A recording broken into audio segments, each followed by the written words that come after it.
Salam everyone, good evening. So yes, for today's video, gagawa tayo ng chicken tinola. So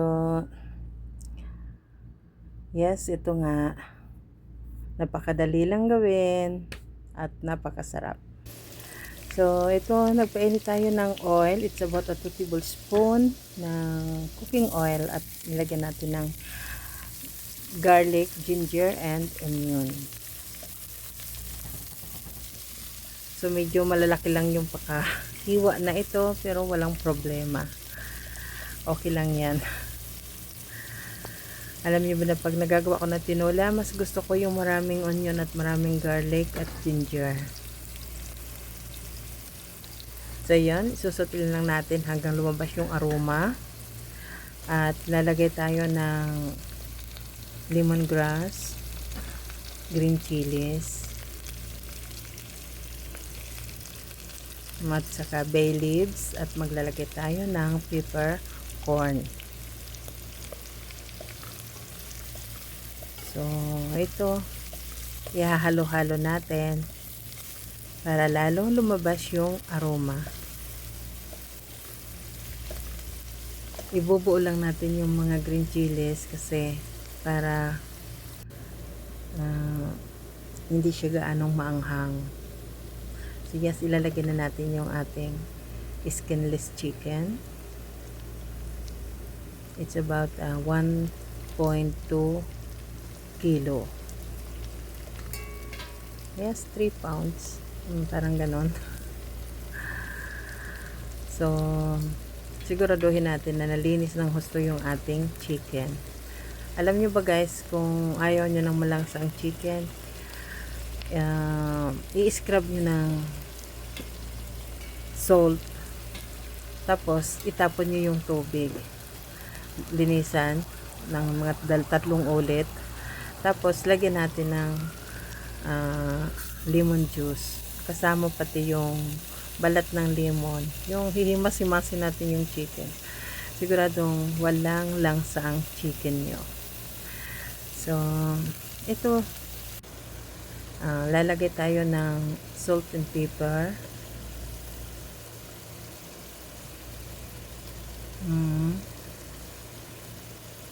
Mas masarap yung maraming black pepper at saka Himalayan salt ang ginagamit ko dito. Wala naman Himalayan salt, pwede naman na yung sea salt, diba?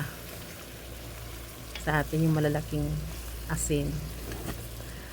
So ayun, hayaan natin lumabas yung kanyang pinakatubig ng chicken. Yun ang magdadala ng sarap at bango ng ating chicken kapag ganitong sinasangkot sa natin dito sa ating mga onion, garlic, ginger at chilies, at saka lalo na itong lemongrass. Lalong bangong mabango ang chicken natin, yung chicken tinola natin. Hanggang tumuyo ng kaunti yung tubig na ito at lalagyan natin ng hinugas ng bigas.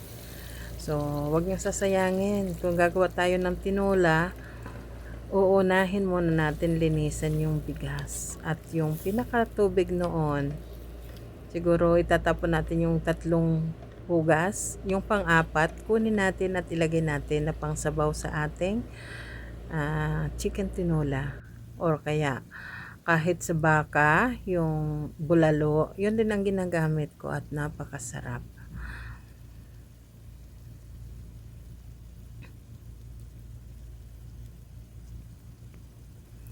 So yes, tatakpan lang natin ito kasi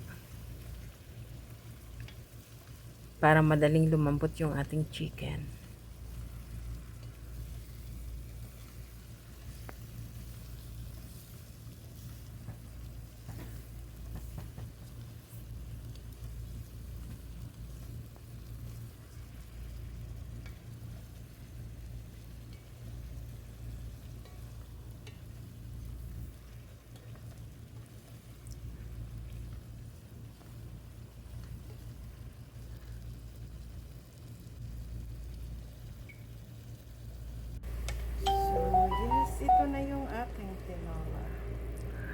So, yes, ito nga kumukulo na yung ating tinola at ilalagay na natin maya-maya yung ating mga gulay. Yes. Yung papaya, kung walang papaya sa yung chayote, pwede naman yun. At saka, oo, yung upo, pwede rin. Kaya lang ito, merong papaya dito. Meron ako nabili sa supermarket. So, parang mas masarap kung papaya nga naman nilagay.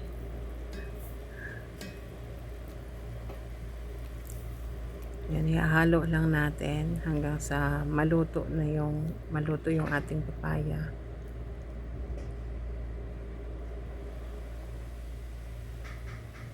Ang bango. Sobrang bango-bango talaga. Saka yung parang naninilaw yung taba yan ng chicken, guys. Mataba yung chicken. Parang dilaw yung taba niya.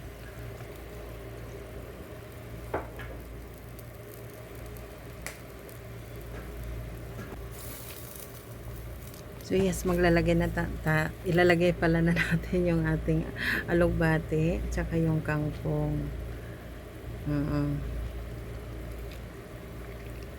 At saka merong malunggay. Ilalagay din natin yun.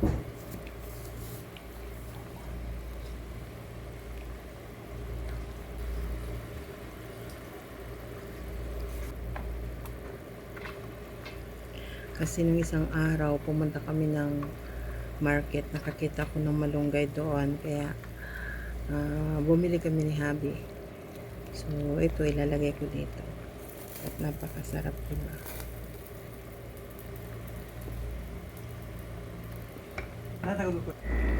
So, ito. Yan, luto na yung mga gulay natin, diba? Kasi mas maganda yung hindi sobrang sagi yung ating gulay. Yung lutong-luto talaga. Kasi lambot na nun, hindi na. Mas gusto ko yung ganito lang. Yung parang, ano ba tawag nun sa amin? Parang half cook lang yung mga green. Sarap ng amoy.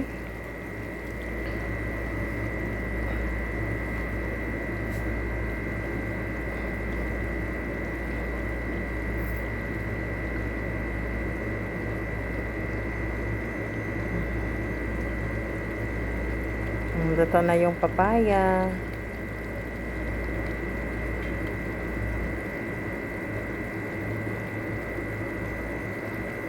Sa totoo lang talaga, napakasarap ng tinola kung maraming yung lemongrass. Okay, tanglad, di ba? Napakasarap nun. Dagdag na natin kasi meron pang naiwanan alugbati. Yung alugbati ko galing lang yan doon sa namin, sa paso. Sa paso lang ako, guys, nagtatanim dito ng mga gulay-gulay na yan.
So yes, ito nga, lutong-luto na siya. Ilalagay na natin sa ating serving plate. So ito na. Napakasarap. Sana nag-enjoy kayo sa ating recipe, tinola. Thanks for watching. Ingat po. Ingat po ang lahat.